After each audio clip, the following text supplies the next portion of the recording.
Hello everyone, it's Shane Kanto, your Wasteland reviewer, and I'm here to review Wake Up Dead Man, a Knives Out mystery, because Mr. Benoit Blanc is back for his most deadliest case yet. And this is from writer-director Rian Johnson, and Daniel Craig returns as Benoit Blanc, who is brought into a small-town church where the Monsignor is murdered. And the prime suspect is this young priest, Judd, played by Josh O'Connor. And is he really the guilty one? Is it one of the parishioners of this church, which is a collection of very flawed and complex and mysterious individuals? This is so great in the same ways that all of these other Knives Out films have been.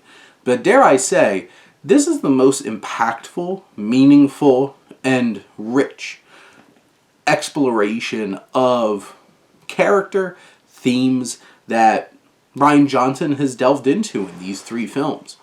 You know, each of these has a deeper meaning.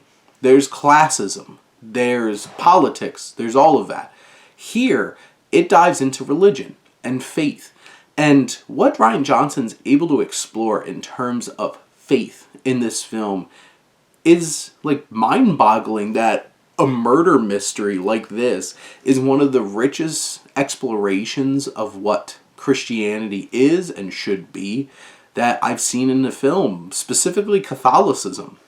Being a confirmed Roman Catholic, this was an interesting exploration, especially as somebody who doesn't have faith in the foundations and the structures of organized Catholicism, but can have faith in people. And this film really explores that because it's this dichotomy between this young priest who was a boxer, who has a darker past, who has found faith and has led him here. And Josh O'Connor leads the way. He's put in this position by Jeffrey Wright's character, who is a bishop, who puts him into this church with this Monsignor, who's an unhinged zealot, played brilliantly by Josh Brolin, who pushes buttons, plays with people, and chastises those that he deems unworthy of God's love, and holds close this cultish crew of people, including Martha, who has been taking care of this church since the Monsignor's grandfather was in charge. She's been there since a little girl, played by Glenn Close. You have Mila Kunis, who's the chief, police chief of the town. Jeremy Renner, who is a drunken doctor. Kerry Washington, who is a successful lawyer who's had to take in her younger half-brother, who's a failed politician, and that's veered her life into this servitude. And he's played by Daryl McCormick. Andrew Scott is this successful sci-fi writer who turns into this, you know, basically he's like the Dennis Hopper of Apocalypse Now, worshipping at the altar of this Monsignor and trying to, you know, journalize all of it. Kaylee Spaney, who is a young woman, a cellist, who is starting to lose the use of her legs, and she's at this church to try to find a miracle. And Thomas Hayden Church, who's the gamekeeper Samson. And all of this crew this whole film's full of impressive, fun, dynamic, engaging characters, like any good Knives Out film is. But how this film explores faith and how people leverage faith and expect faith, it's really poignant and impactful. And it's such a rich exploration of that, which I'm so impressed by in this film. And then you have the structure of the story, which has all of its bits of subversions, like any good Rian Johnson film, and takes these unexpected turns.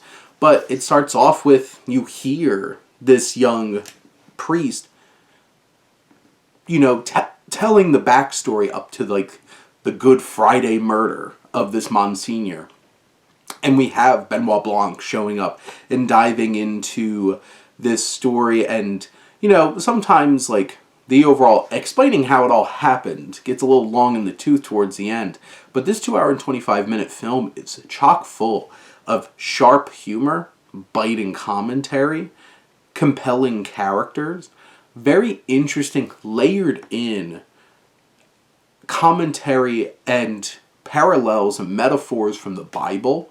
It's so deep in its exploration of these themes and ideas that I could get past, like, this is a 2 hour and 25 minute movie. Did it need to be? Probably not. But I was so engaged from start to finish with just how sharply it's written, how it's all staged and structured. I couldn't resist. It pushes buttons. The confessional scenes between Josh O'Connor and Josh Brolin are pretty uncomfortable, but they're funny and also interesting from a character dynamic. There's twists and turns and layers to this, and how faith warps people. And Josh O'Connor is his character, Judd, is one of the most purest expressions of what Christianity should be about. And he is so tender. Josh O'Connor's performance is electric. It is full of empathy and layers and emotion. He's incredible. Steals the show. And I'm sick and tired of Daniel Craig not getting enough credit for his impeccable character work here. Benoit Blanc is one of the most fully realized characters we have seen in film in a long time. And he isn't just putting on, the shtick. There's layers, and he expresses emotions. He is a human being. He might be a little over the top and quirky, but he has his frustrations, his moments of clarity, and you feel all of that through his piercing blue eyes of Daniel Craig, too. Glenn Close is incredible in this film. She really digs deep into this character and all of the layers to that character of Martha and all the darkness underneath. Josh Brolin just kills it as this pompous, self-absorbed zealot with this cult of personality around him, and he has the personality to compel. And when he's up there on his pulpit over top of everybody, those are powerful scenes.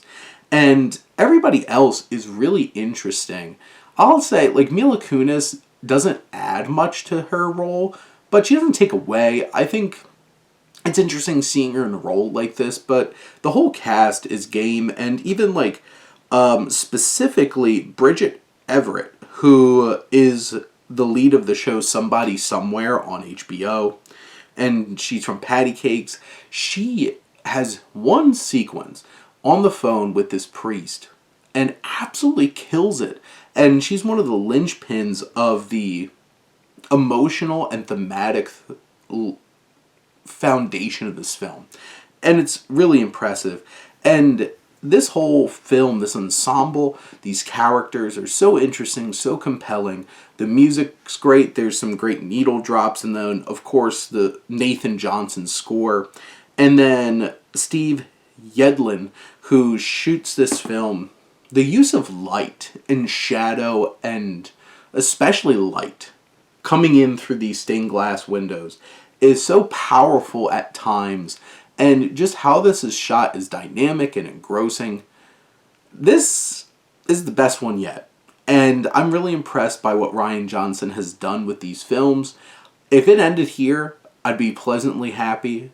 But if he makes more, I'm down. Because he's convinced me he has found a wheelhouse like Dan Trachtenberg has with the Predator films. And, like, I wish James Cameron was doing this with Terminator instead of Avatar. But, James Cameron's doing with Avatar. So, Rian Johnson found his thing, and Daniel Craig is great at it too. But those are my thoughts on Wake Up Dead Man, a Knives Out story. Let me know what you think, and let's talk some movies. But thank you as always for tuning in and supporting your Wasteland reviewer.